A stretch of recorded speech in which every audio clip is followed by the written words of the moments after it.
إن الدين عند الله الإسلام.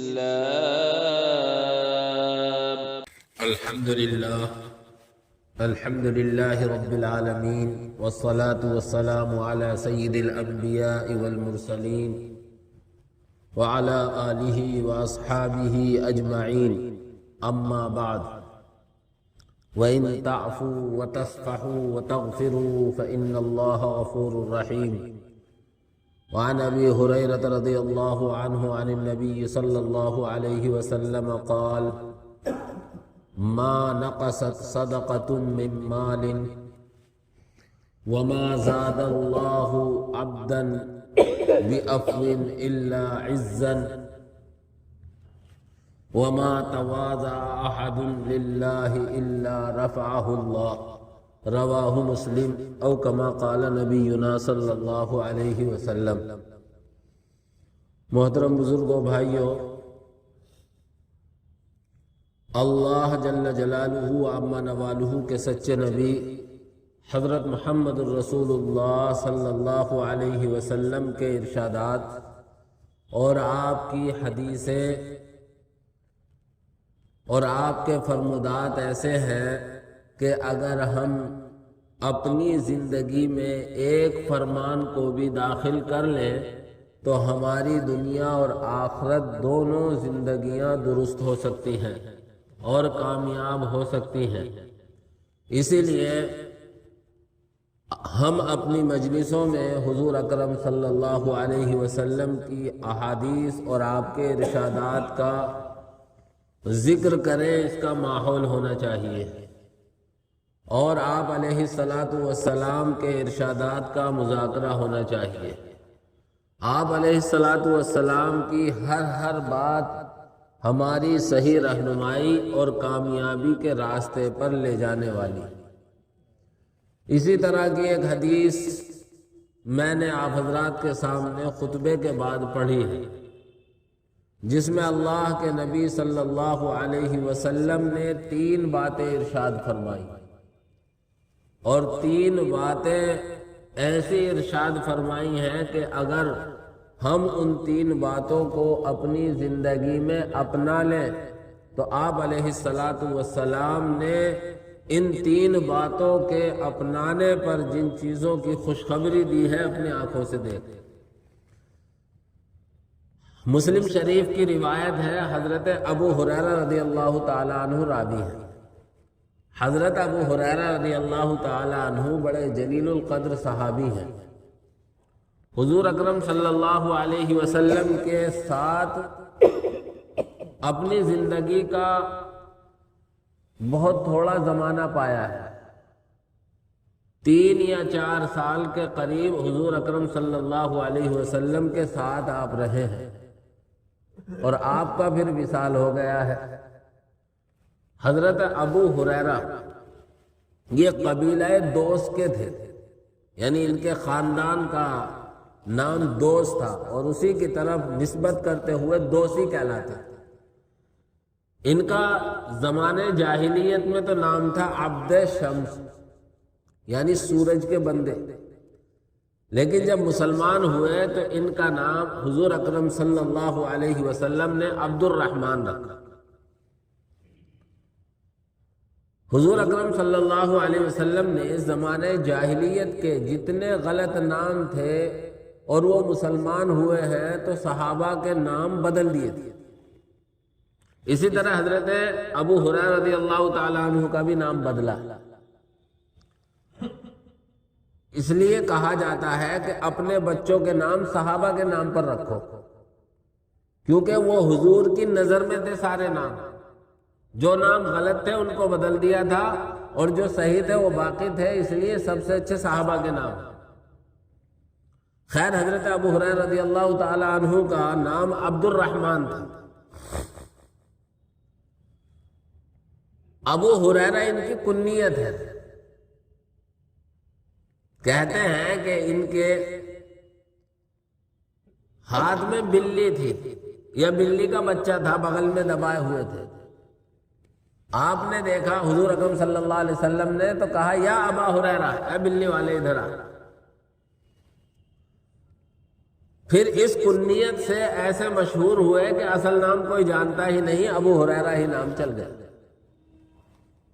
حضرت ابو ہریرہ رضی اللہ تعالی عنہ وہ صحابی ہیں جنہوں نے حضور اکرم صلی اللہ علیہ وسلم کی سب سے زیادہ روایتیں بیان کی، 5300 کچھ روایتیں حدیثیں حضرت ابو ہریرہ رضی اللہ تعالیٰ عنہ سے مروی ہیں۔ بہت سے لوگوں کو یہ شبہ ہونے لگا تھا اور کہنے لگے تھے کہ ابو ہریرہ بات بات پہ حدیثیں بیان کرتے ہیں، تو انہوں نے اس شبہ کا جواب دیا کہ اصل وجہ یہ ہے کہ میرے مہاجر بھائی تجارتی مشغلوں میں رہتے تھے، بازار میں، مارکیٹ میں، اور میرے انصاری بھائی کھیتی باڑی کرنے والے تھے، وہ اپنے کھیتوں میں رہتے تھے۔ ابو ہریرہ کا نہ کوئی گھر تھا نہ در تھا، حضور کی چوکھٹ پہ پڑا رہتا تھا۔ اصحاب صفہ کے ممتاز لوگوں میں سے تھے یہ، جو حضور نے مسجد نبوی کے باہر چبوترا تھا اسے صفہ کہتے تھے، صفہ کا ترجمہ چبوترے سے تھا۔ تو جو مسلمان ہوتے تھے اور جن کا کوئی نہیں ہوتا تھا وہ حضور کے مہمان ہوتے تھے، حضور کے یہاں کچھ کھانے پینے کو آتا تھا وہی وہ کھاتے تھے۔ تو کہتے ہیں کہ میں تو اصحاب صفہ میں سے تھا، میں نے اپنا دن رات حضور ہی کی خدمت میں گزارا، تو آپ جو باتیں ارشاد فرمایا کرتے تھے انہیں میں سنتا تھا، اور میرے انصاری بھائی کھیتی باڑی میں ہوتے تھے، میرے مہاجر بھائی کاروبار میں ہوتے تھے، اس لیے بہت سے موقعوں پر وہ نہیں ہوتے تھے، میں ہوتا تھا۔ اور پھر حضور اکرم صلی اللہ علیہ وسلم سے ایک مرتبہ اپنے بھول جانے کی شکایت کی تھی تو حضور نے دعا دی تھی، اور حضور اکرم صلی اللہ علیہ وسلم نے یہ کہا تھا چادر پھیلاؤ، چادر پھیلا کر آپ نے لب سے جیسے کوئی چیز دیتے ہیں اس طرح 2 مرتبہ اشارہ کیا، ان کی چادر میں وہ ڈالا اور کہا سینے سے لگا۔ حضرت ابو ہریرہ کہتے ہیں وہ دن ہے آج کا دن ہے، میں پھر کوئی بات کبھی نہیں بھولا۔ یہ وجہ تھی حضرت ابو ہریرہ سب سے زیادہ روایت کرتے تھے۔ خیر، حضرت ابو ہریرہ رضی اللہ تعالیٰ عنہ کہتے ہیں کہ اللہ کے نبی صلی اللہ علیہ وسلم نے 3 باتیں ارشاد فرمائی۔ پہلی بات، کبھی بھی صدقہ کرنے سے، اللہ کے راہ میں خرچ کرنے سے مال نہیں بڑھتا، گھٹتا۔ دوسری بات ارشاد فرمائی کہ اگر کوئی تمہاری شان میں گستاخی کر دے، تم پر ظلم کر دے، تمہیں ستائے اور تم اسے معاف کر دو تو اللہ تمہاری عزت ہی بڑھائے گا۔ اور تیسری بات ارشاد فرمائی، اللہ کے لیے دب جاؤ، بچھ جاؤ، تواضع اختیار کر لو تو اللہ تعالیٰ تمہیں سربلندی عطا فرمائے گا۔ اگر ہم ان دنیا کی آنکھوں سے دیکھیں اور دنیا کے ضابطوں سے ان تینوں باتوں کو دیکھیں تو یہ بالکل عقل کے خلاف جا رہے ہیں،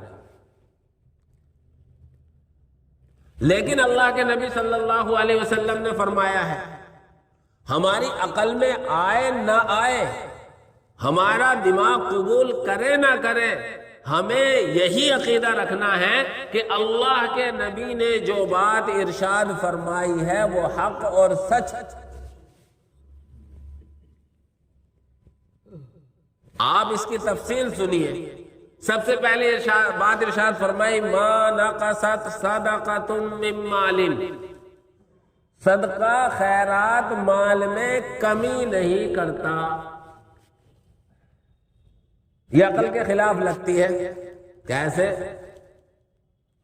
ہمارے پاس 100 روپے ہیں، ہم نے 50 روپے خرچ کر دیے تو 50 ہی تو بچے ہمارے پاس، اور اللہ کے نبی کی حدیث کہہ رہی ہے کہ کبھی بھی صدقہ مال میں کمی نہیں کرتا۔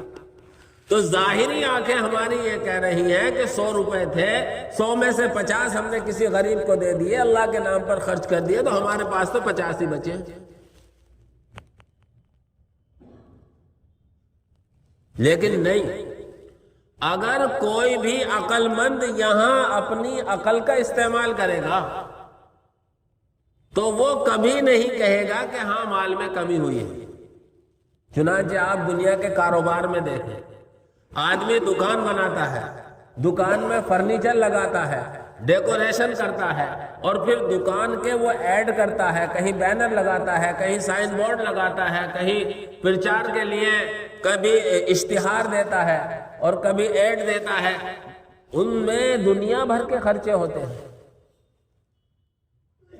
لیکن کوئی دنیا دار یہ نہیں کہے گا بیوقوفی کر رہا ہے، ایڈ میں پیسے خرچ کر رہا، بیوقوفی کر رہا ہے، یہ کئی ہزار روپے کا سائن بورڈ بنا کر لگایا تو نے، بیوقوفی کر رہا ہے تو نے اشتہار چھپوائے ہیں اور جگہ جگہ گاؤں میں، دیہاتوں میں اور سب میں لگا دیا، اور رکشے والے کو دے کر مائک رکھ کے اعلان کروا رہا، اس میں پیسے خرچ کر رہا ہے۔ کیوں خرچ کر رہا ہے؟ تو تیرا مال گھٹ رہا ہے۔ کوئی دنیا دار نہیں کہے گا، بلکہ ہر ایک یہ کہے گا یہ بہت ہوشیار ہے، اپنا ہر طرح ایڈ کر رہا ہے، حالانکہ پیسہ خرچ ہو رہا ہے، لیکن وہ جانتا ہے کہ اس ایڈ ہی کے ذریعے سے میرے پاس گراہک آئیں گے، اور گراہک آئیں گے تو میرا مال بکے گا، اور مال بکے گا تو مجھے منافع حاصل ہوگا۔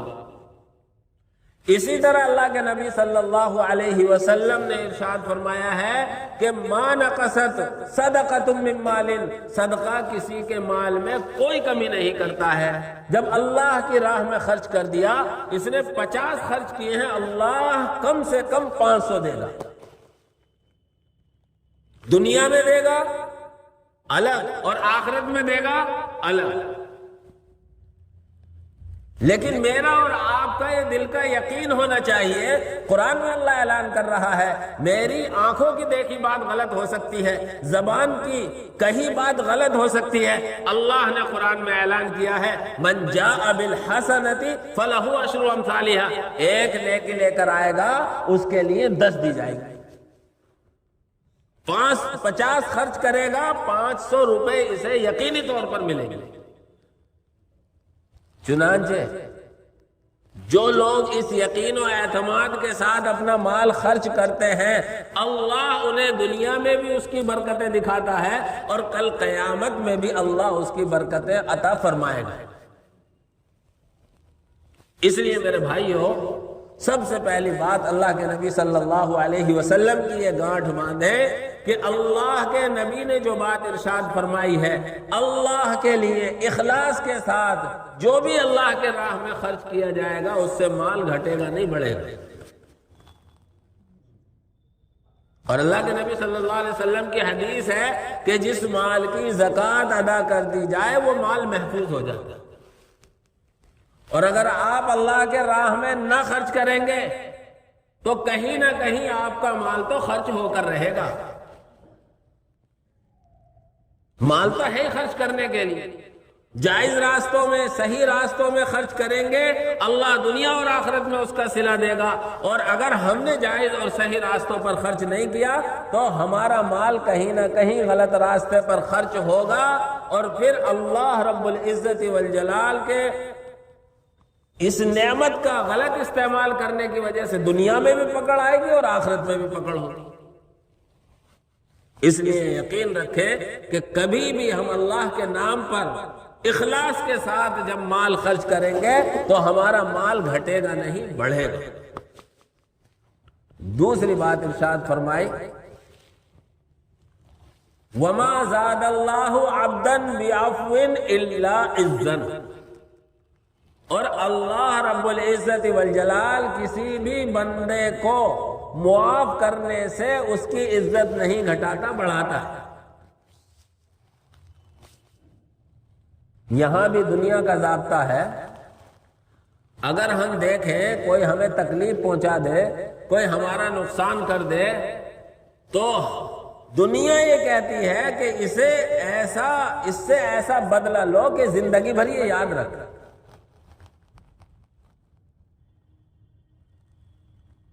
دنیا یہی کہتی ہے، دنیا کا ضابطہ یہی کہتا ہے، لیکن اللہ کے نبی صلی اللہ علیہ وسلم فرما رہے ہیں کہ جسے بھی معاف کرو گے تو اللہ تمہاری عزت میں اضافہ فرمائے گا۔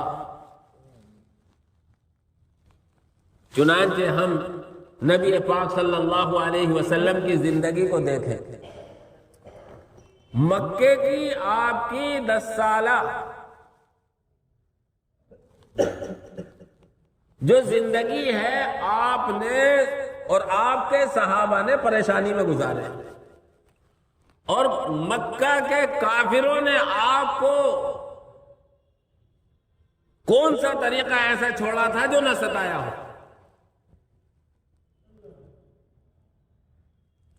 لیکن جب اللہ کے نبی صلی اللہ علیہ وسلم مدینے سے مکے کے لیے فاتحانہ طور پر مکے میں داخل ہوئے ہیں اور آپ نے مکہ فتح کیا ہے، تو بہت سے صحابہ کی زبانوں پہ تو تھا کہ آج ہم اپنے دلوں کی بھڑاس نکالیں گے، اور کہہ بھی دیا تھا الیوم یوم الملحمہ، آج ہے دلوں کو ٹھنڈا کرنے کا دن، کیونکہ کوئی کسر چھوڑی نہیں تھی، یہاں تک کہ حضور اکرم صلی اللہ علیہ وسلم کے قتل کے منصوبے بنائے گئے تھے۔ وَإِذْ يَمْكُرُ بِكَ الَّذِينَ كَفَرُوا لِيُثْبِتُوكَ أَوْ يَقْتُلُوكَ أَوْ يُخْرِجُوكَ وَيَمْكُرُونَ وَيَمْكُرُ اللَّهُ۔ قرآن میں اللہ 9ویں پارے میں کہہ رہا ہے اس وقت کو یاد کرو جب یہ کفار مکہ تمہارے لیے مشورے کر رہے تھے، کیا اسی حالت پر چھوڑ دیں یا ان کو قتل کر ڈالیں یا ان کو مکے سے نکال دیں؟ یہ بھی اپنی تدبیریں کر رہے تھے اور اللہ تدبیریں کر رہا تھا۔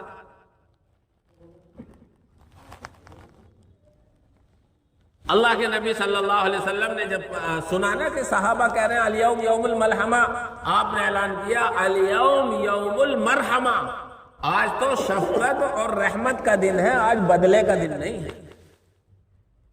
سارے صحابہ کے سر نیچے گزرے اور آپ نے ایک اعلان کیا،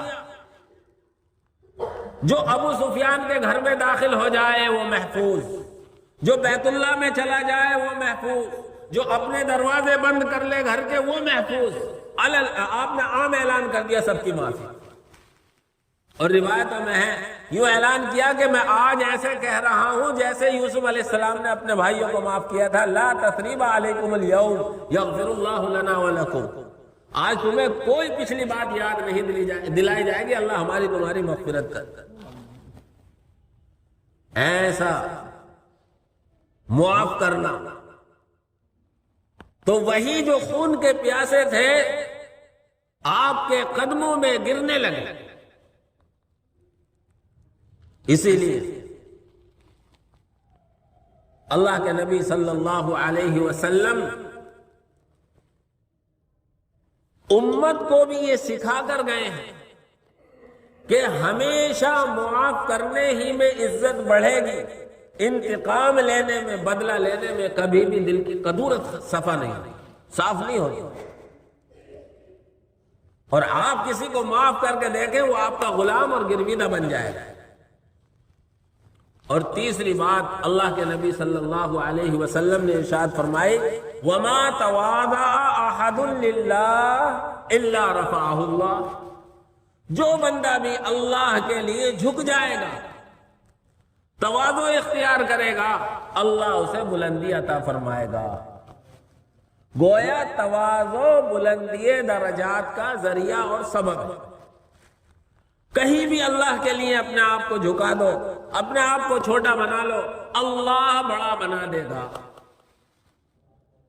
یہاں بھی دنیا کا یہ مزاج ہے اور دنیا کا یہ ضابطہ ہے، اپنی چمک دمک، اپنی طاقت، اپنی قوت، اپنی تعداد دکھاؤ، تبھی تو دنیا والوں کو پتہ چلے گا یہ اتنا بڑا آدمی۔ اس کے بینر لگواؤ، اس کے اشتہار لگواؤ، اپنی تعداد دکھاؤ، سروں کی گنتی کراؤ۔ لیکن اللہ کے نبی صلی اللہ علیہ وسلم کیا کہہ رہے ہیں؟ جو اللہ کے لیے جھک جائے گا، جو اللہ کے لیے اپنے آپ کو چھوٹا بنا لے گا، اللہ اسے سربلندی عطا فرما دے گا۔ چنانچہ صحابہ کرام کی اور آپ کی پوری زندگی اسی کی تعبیر ہے۔ ہر جگہ آپ علیہ الصلوۃ والسلام نے اپنے آپ کو چھوٹا بنا کر پیش کیا، اور جس شخص نے اپنے آپ کو بڑا بنانے کی کوشش کی، اپنے آپ کو بڑا دکھانے کی کوشش کی، اللہ اسے دیر سویر ذلیل و رسوا کر دے۔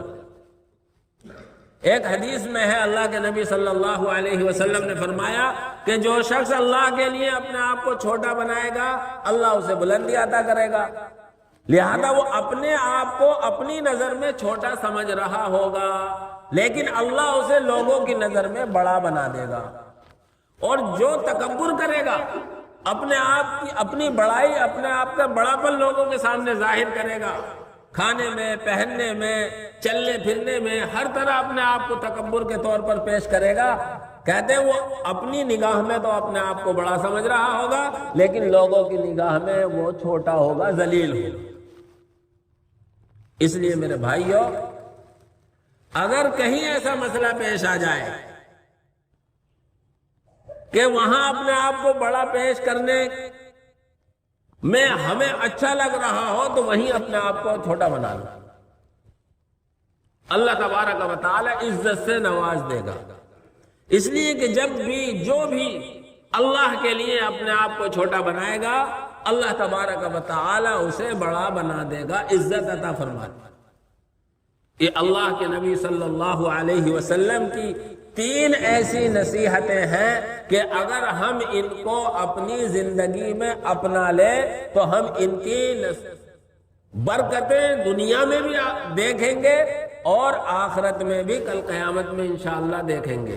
پہلی چیز، اللہ رب العزت والجلال کبھی بھی صدقے سے، خیرات سے، غریبوں کو دینے سے مال میں کمی نہیں کرتا۔